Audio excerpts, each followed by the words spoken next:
Good morning, good afternoon, and good evening. This is Rambeard, and today I'd like to tell you a bit about a pretty cool orc. Well, wait, a draenei? Nah, it's more of an orc. Let's just say a bit of both. I'm talking, of course, about Lantresor of the Blade. Lantresor is a seasoned warrior, but his life has been all but calm. Born into the Burning Blade clan, he was looked down upon, as he was half-orc, half-draenei. On alternate Draenor, we are told about him in Nagrand.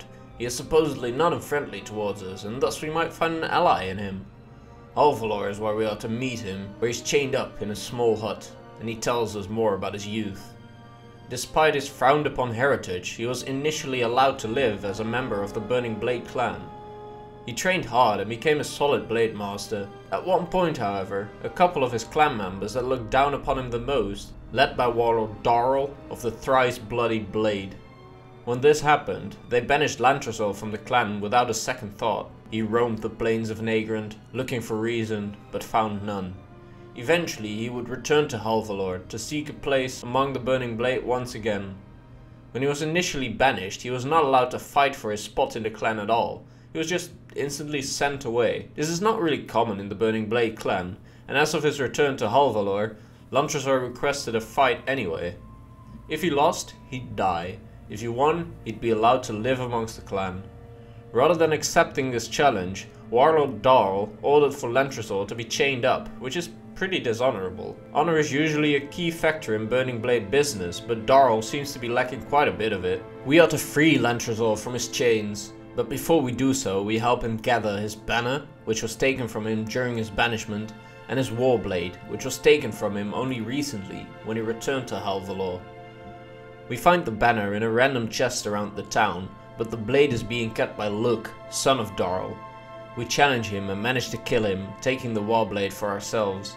We bring both items to Lantresor and he cuts through his chains.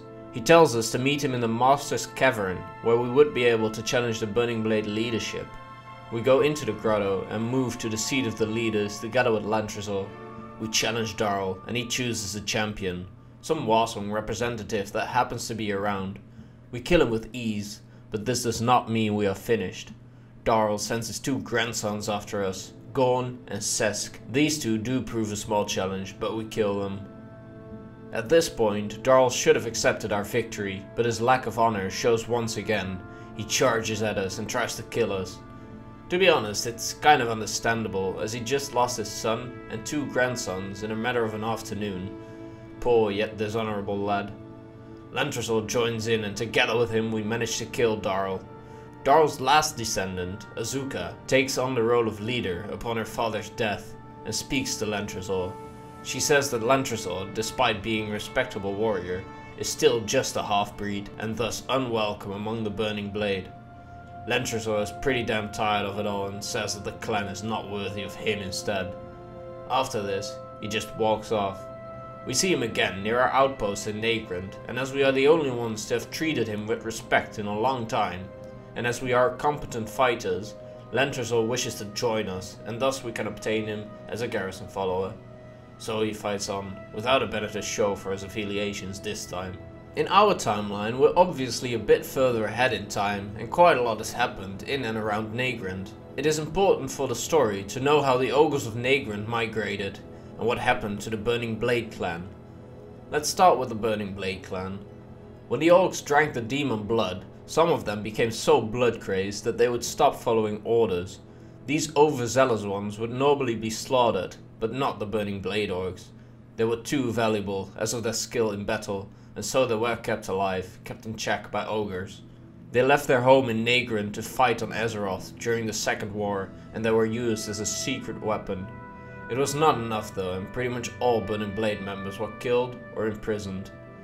Now, for the ogres, we know that on Draenor, the Gorian Empire was doing quite well. On Outland, the ogres were driven away however, as we can see the Burning Legion operating where Highmoor once stood tall.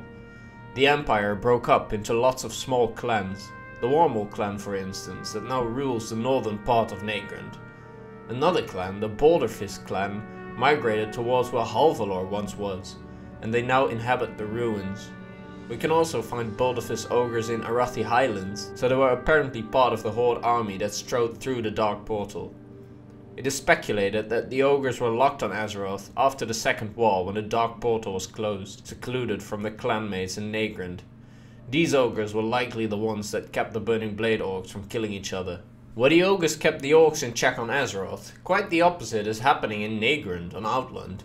During our ventures, we reached Talar, where the Kurenai live. A small band of Boulderfist ogres is mentioned that has started attacking Broken. We go into this small camp and kill several of them until we reach their leader, some ogre named Lump. Before we kill him, Lump surrenders and tells us about the situation. Their home has been under siege by ogres from the Warmol tribe, and thus they started moving towards Talar, feeding on Broken. We declare war on them, and the leaders of the Kurenai send us to kill Boulderfist ogres here and there. After we've killed a considerable amount, we are told that a Broken huntress identified the leader of the Boulderfist ogres, and that it's not an ogre at all, but an ancient orc. But we know he's only half-orcish. Oh yeah, Lantresor is leading the Boulderfist ogres on Outland. We fly to the Burning Blade ruins, where the Boulderfist reside, and there he is. Lantresor and his bunch living in the ruins of Halvalor, home to his former clan. We have a chat with him, negotiating peace, and we learn a lot. He did actually go to war on Azeroth under the banner of the Horde. This means he was not cast out of Halvalor before the war started, and thus his banishment on alternate Draenor was very fresh. This also means that Darl and his kin only got hold of the Burning Blade clan on Draenor very recently. We learn that Lantresor managed to get back to Outland, but we don't get to know whether he went back before the portal was closed in the second war, or whether he returned once the portal was reopened. Anyhow, he managed to go back to what used to be Halvalor, and awesome as he is, he managed to grab a hold of the Boulderfist ogres. He is clearly with them now, and he seems generally pained by the troubles of his new clan. He thinks of a deal that could lead to peace between the Boulderfist and us. It's funny, because his idea is very deceptive, and not reckless and bloodthirsty at all, as you would expect from a born blademaster.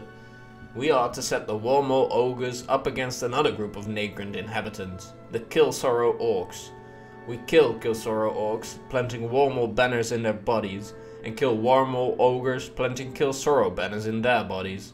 This works nicely, and the Warmol wage war on the Kilsorrow, leaving the Boulderfist ogres in peace. After all this has happened, we speak with Lantresor again.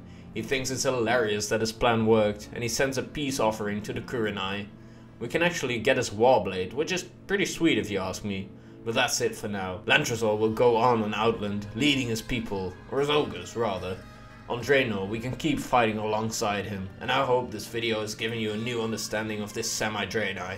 Goodbye.